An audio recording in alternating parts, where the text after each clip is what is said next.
So we're gonna go through all the perks, but we're gonna start off with perk 1 and then rank them against each other in their own individual category and kind of just talk about the effectiveness, usefulness, and how they fit into Warzone with the current meta. There are a lot of good options, but there are also some very bad options. One of the low tier ones is gonna be Kill Chain. In Warzone, this will increase your chance of finding kill streaks in supply boxes. Maybe that's cool in Plunder, but the standard Battle Royale or even Rebirth, this isn't going to be all that practical because it's like saying, hey, you luckily found 4,000 cash, which you may or may not need. So I would say that's low tier, should almost never be used. Scavenger is also pretty low tier. This one works for multiplayer when you're going on a long streak, but in terms of Warzone, most people already have ammo, so this isn't really going to be that helpful. In terms of double time, I think the average player won't really utilize this. This is really for aggressive play styles, getting that extra attack sprint. So overall, not all that great. I think in competitive settings, it could be good, but I think for normal players, how they play, you're not going to get maximum effectiveness out of that. That leaves us with 3 other perks. Quick Fix is a great perk because it allows you to start regenning as soon as you've downed a player, especially in Rebirth. If you get a down, you get a thirst. And this allows you to re-challenge players unexpectedly, or to kind of counteract the incendiary, because that does a little bit of burn damage if you start the damage. If you down somebody, then you'll start regenning and it'll combat that a little bit. Cold-blooded is very powerful, especially after the changes to things like Combat Scout, which we'll talk heavily about. But overall, you kind of get torn between these 2 primary perks, EOD and Cold-blooded. Cold-blooded's good because it'll offset that Combat Scout, and it'll allow you to be hidden from thermal scopes or whatever. But the main thing is Combat Scout. That is the main thing. It also doesn't trigger high alert warning in case you run into a lot of people running high alert and wondering why they looked at you. This one can help to counteract that, but I don't see a lot of people running high alert unless they just get specialist bonus and they know that already. And then EOD is probably, I think, the #1 perk, I think, for most scenarios, because it counteracts incendiary damage as well as all lethal damage, which for the most part, if somebody throws a nade, you can kind of eat the nade unless you get stuck. If somebody uses a RPG, they have to direct impact or any kind of launcher. So I think EOD is probably #1. But tied is like Cold-blooded. It used to be low tier Cold-blooded, but the added part of the Combat Scout, it makes it kind of tier 1. And those are kind of the 2 perks that I would focus on in that tier 1 category. Perk 2, you got a lot of different options. And it really comes down to your play style, how you're going to use your weapons, especially in Warzone currently, where the MP40 is such a dominant weapon and PPSH is still okay. You get an option where you can guarantee that you're going to get a loadout with the long range option, and that opens up the viability. Forever, I pretty much recommend Overkill, just because we've had worse floor loot where you're like, I want to guarantee I have a good close range option, close to medium, and then I want a good long range weapon, whether that's your sniper or some kind of rifle or LMG that you're going to be using. You had that balance, so you can kind of balance those out. But beyond that, I don't think Overkill should be like the main go-to. Obviously, I put out content where I'm using 2 weapons, and that's just because I want to get content for either my close range or long range, and I want to guarantee that I'm getting it in the match. Versus in normal circumstances, I think most players would probably be better off using High Alert, Ghost, Tempered even, and then Restock. So I think the lowest tier 1 on here is probably Hardline, just because it reduces the cost of certain things at the buy stations. Not all that practical unless you're aggressive and you want to try and buy some UAVs at a discounted price. Restock, very powerful right now with stuns as well as stims. You get a lot of versatility. This is probably the most competitive category in all of the perks. This one, you can't really go wrong because all of these have value. We also have Tempered, which will allow you to maximize your plates, and it allows you to plate up faster, essentially, because 1 plate equals 75 instead of 50, and you only need to put in 2 plates, so 8 plate lasts you a little bit longer based off the damage. You can refill your entire plate stack 4 times, versus without it, you can only get 2.5, which kind of throws that off a little bit, 2 2/3 or whatever you want to call it, because you get 8 plates. And then we got Overkill, which I already mentioned. It's very good because it allows you to get your two good weapons, but with floor loot being as good as it is in terms of having an MP40 and not just one MP40, multiple MP40s that are very good at short to medium range and almost no recoil for how the weapons are built. Obviously, there's even the green one, which is more of a meta build with a 45 round mag, but that's a whole other story.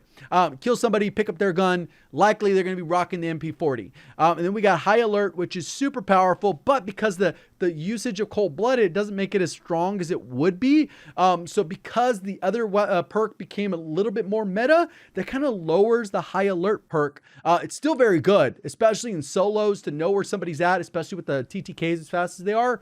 It can be very useful in acknowledging, hey, somebody's looking at you, and you kind of have an idea of where they're at. Ghost, always broken, always super powerful, because the fact that it keeps you off the UAV. But with the changes to the way the UAV works, with you stacking 3 UAVs or have an advanced UAV from the big game bounty, it will highlight you even if you're ghosted. The only thing it really counters now is a single UAV, heartbeat sensors. That's it. So it's kind of dynamically changed that part of the meta. So Ghost is still super valuable. It still leads to you being able to get in a position where somebody doesn't expect, you shoot them in the back, get a free kill. But in general, there are some other advantages to running these other perks, and Point Man is good for a couple different reasons. It's probably a little bit lower on here just because it's niche in terms of usefulness. If you're trying to max level a weapon, doing contracts in Rebirth or regular Warzone, trying to stack as many contracts as possible, if you get your loadout very fast, now that you can get it again in Warzone pretty quick, then you maximize by doing a ton of contracts, ideally with a vehicle. And this allows you to start off with the multiplier much higher, and if everyone on your team runs it, you can start off with like a 6-7 multiplier, and it allows you to maximize those XP bonuses for weapon, regular XP, all the other stuff, but it allows you to level up a weapon in under an hour. Very niche. Allows you to stack up money, but there are some other good options there. Personally, if I wasn't getting overkill, I'd probably go with tempered or restock because of the advantages of both. And if I'm gonna run it with the heartbeat sensor, almost guaranteed tempered. If I'm gonna be running a stim or a stun, I'm gonna go 100% restock. And then just like I said, have a long range option, pick up an MP40. That's gonna bring us to perk 3, which is usually pretty straightforward. Tuner up, even though it does allow you to res faster, it's not really all that effective. So it's kind of low tier. It can be a little bit unexpected maybe in a competitive setting, but in general kind of low tier since you usually can't get the revive off anyways. If you do get down, it could be a little tricky. Amped is probably, I think, one of the best perks overall, just because it allows you to get a faster weapon swap. So if you're caught like where somebody's pushing you and you happen to have your long range weapon out, it allows you to get to your close range weapon quicker so you can actually take on the engagement. Without Amped, these weapons move slow. Obviously, Vanguard has introduced some attachments that combat that, but you need to run the attachment on your secondary, primary to get the full effectiveness of Amped. So kind of throws it off there, especially if you're running snipers. Amped has to be the way to go in that scenario. Combat Scout, as we said, it's very powerful.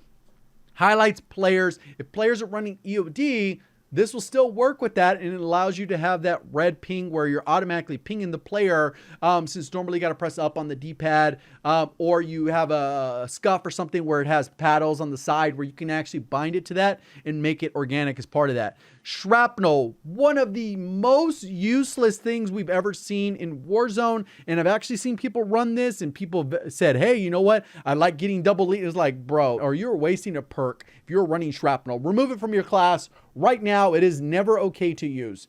Even if you want the extra lethal or whatever, you still capped out. It doesn't matter. Do not run Shrapnel. Please do not. Battle Hardened, it's kind of like very mid to low tier. It doesn't really help enough. People aren't using snapshot grenades enough to really be like, I need to run this. And stuns, it doesn't really help all that much, especially after they got nerfed. The difference between this with and without, very negligible. Engineer could be useful if you feel like you play a lot of campers where they're posted up, they're putting down Proxmize and Claymores. This could be very useful. But other than that, really all not that great. In my opinion, it's not like you're way better off with Amped or Combat Scout. Those are kind of like the main two. And then Tracker could be good if you feel like you want to push into buildings, get a little bit more aggressive, follow the footsteps. The only downside with Tracker, in my opinion, is normally your crosshair placement, your centering ends up being a little bit lower since your eyes are more focused on the ground, which can actually develop bad habits. Obviously, for myself, that's one thing that I always talked about that I need to improve on. on, and that's just bad habit of playing gaming for a long period of time without actually knowing what good crosshair placement was. So you develop bad habits. It's just one of those things you got to consciously work on. So now we've gone through some of my opinions, but we have data to back this up. We've used this site before called Warzone Ranked. If you go to loadouts, you can actually separate by perks and you can get a good idea of what people are using and what the overall KDs are. You can see the highest KD right now is for EOD, followed by double time because aggressive players are using that, and aggressive players are generally better players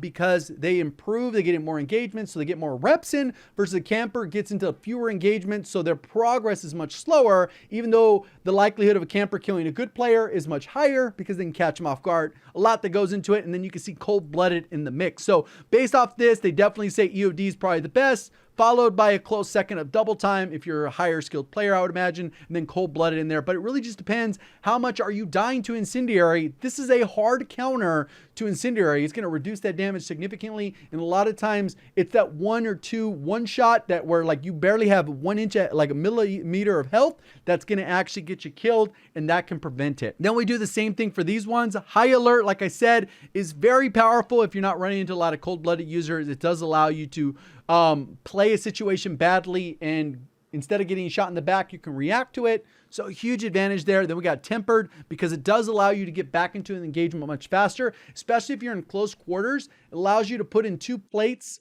super quick compared to having to put in 3, and allows you to re-challenge with confidence. Even if you get 1 plate in, that is a lot of damage that they're going to have to deal to combat that, versus having to put in 1 plate. The way the math works with being 2 shots versus 3 shots, most of the time tempered is a huge difference. Then obviously we got ghost and restock kind of tied. Overkill is a little bit low on here just because I think there's times where maybe you're picking that and you would have been better off picking one of these based off the loadouts. And the hardline, completely like bots are grabbing that at 0.47. They're just, I don't know, maybe they're doing contracts. And then we got over here, Amped is number 1 for the reason I mentioned, then followed by Combat Scout. So my opinion matched pretty much the data. And then we got Battle Hardened, Tracker, Tune Up, Spotter, and then Shrapnel. You have a 0.66. Knock it off. Appreciate all the support on the channel. Thank you for watching. As always, have a great day.